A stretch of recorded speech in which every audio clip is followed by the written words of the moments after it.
What's up, guys? Today is April the 14th, 2025, and we're going to be doing some inspections in our Keystone bee yard today. The bees are out working in full force.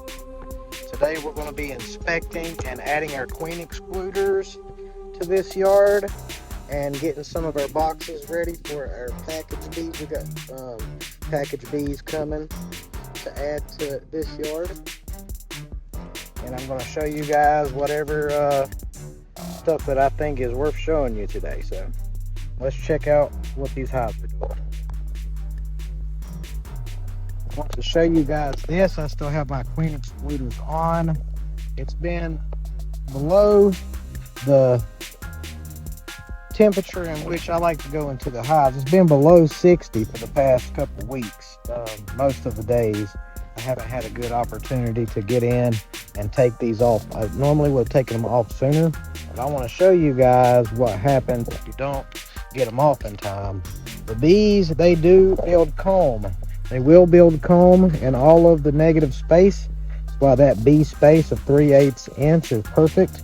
But one thing that I like to do is check this drone brood.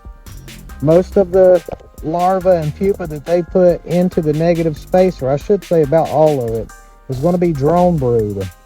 It's a good opportunity to check those cells for varroa mites. I had put some pollen patties in here early on. This is going to give me a lot of varroa mite removal if there are any in the caps. You can see that drone brood there. This larva looks good. I don't see any varroa mites in the overturned larva. We will be treating with formic acid in a couple weeks to come, but we're going to scrape out all of this wax. We can render it down later and use it to paint onto new frames. So let's jump into the hive and see what it looks like. We're going to be adding a queen excluder to this hive today, shaking our bees down and cleaning up a lot of this old wax that we don't need inside of our shims. So I imagine that I'm going to have quite a bit of wax at the end of this to render down, which is fine. We'll get on to that maybe today, maybe tomorrow. We'll see.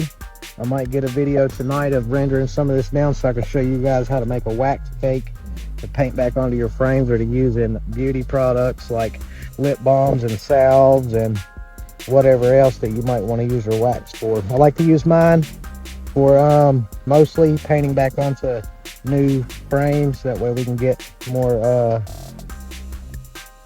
honeycomb built up. Let's jump into some hives. All right, I wanted to show you guys a little bit of structure. Always makes your hive inspections a little easier. I always like to remove this outer frame before I start inspecting bees. That way I don't roll the queen if she is on one of those frames. I like to see if they're putting nectar up in the outer frame, because that's usually where they'll store your honey first, is in the outer edge. We're checking for space. Today we just want to see if we have a queen. I'm pretty sure we do. I can see the brood, but I want to show you guys what healthy brood also looks like. So we're going to jump right into the brood chamber. I like to look down in between the frames to see if I can see brood. I don't see any on this one. That doesn't mean there's not any there, but we're going to go deeper into the nest. So I just like to push that over. I can see right there that I have capped honey. In this one, I can start to see some drone brood right there on the top of those frames. I just want to push that over and get a look at what they're doing here. So there's a lot of pollen in this frame.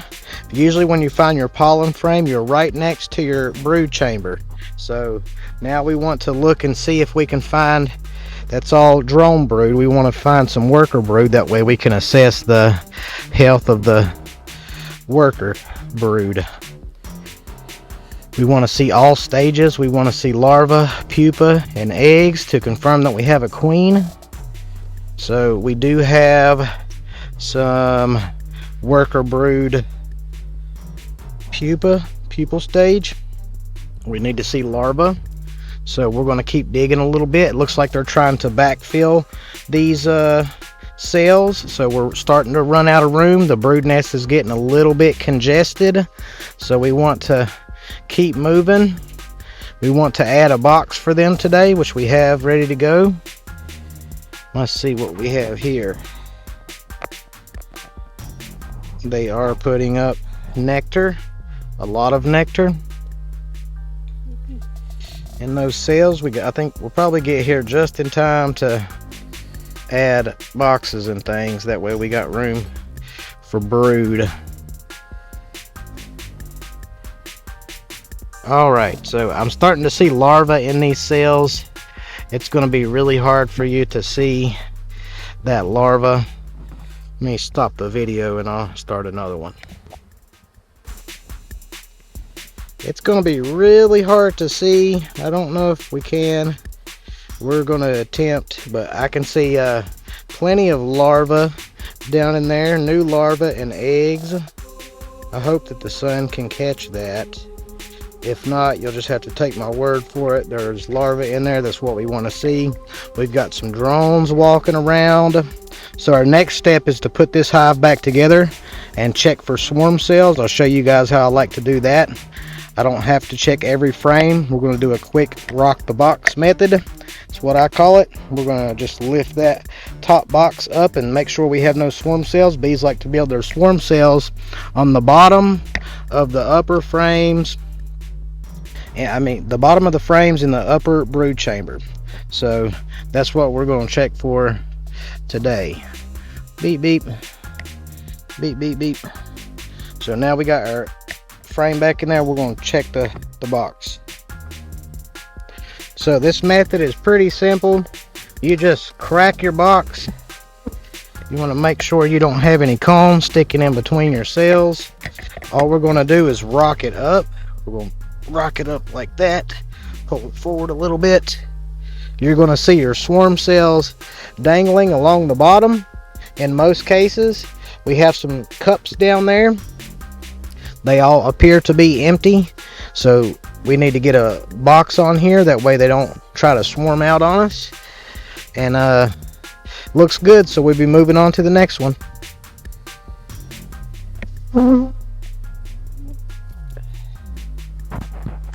Alright guys, we finished up in here today. It took me 3.5 hours to get through this apiary, but this yard is done. Honey supers are on. We've got our queen excluders in place. Honey supers on. We're starting to catch some nectar. Let's see, we got 1, 2, 3, 4, 5, 6, 7, 8, 9, 10, 11. So I actually had one more hive here than what I thought, so that's good. But we'll be adding some bees in on Friday. I've got boxes ready for that. We'll be adding 10 or so here, and we'll be adding 10 or so at another yard. So we'll be adding 20 more hives somewhere this year. All right then, now we'll get it sitting on the couch. Get out there, work your bees. It's almost time for those swarmant treatments. Our weather looks good, so we'll be starting ours. Hopefully maybe Friday if I get all the packages in. We're going to try to do some formic pads on Friday. All right then.